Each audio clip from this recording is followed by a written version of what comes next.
Brought with me the Omni, 4,155 pages. When was it produced? In the dead of the night, 1:30 in the morning when it was released. Now, people argue that it's conservatives' fault.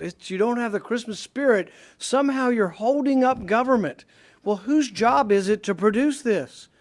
The people in charge of spending. The people in charge of both of the parties.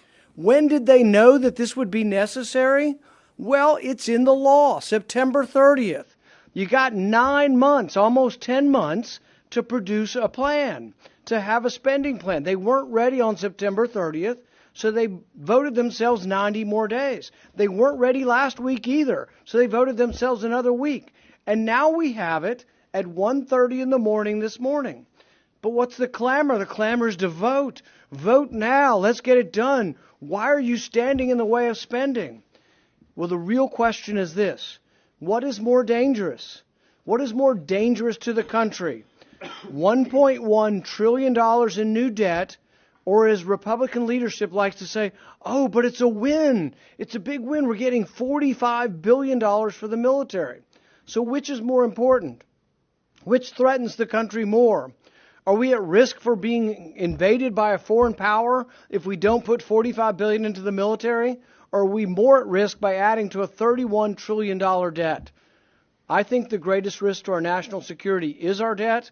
The process stinks. It's an abomination. It's a no-good, rotten way to run your government. $6 trillion entity, and they want 24 hours to process this, and then they want to go forward. I will be demanding 2 amendments. One, that this goes against the budget rules. The pay-go rules say you can't do this. You can't have all this new spending unless it's offset.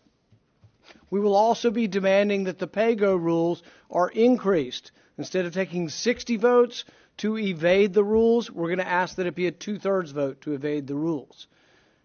The American people don't want this. They're sick and tired of it. They're paying for it through the nose with inflation.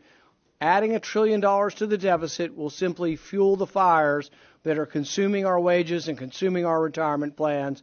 It's a terrible system. Someone needs to stand up. We're standing up, and we're going to say no.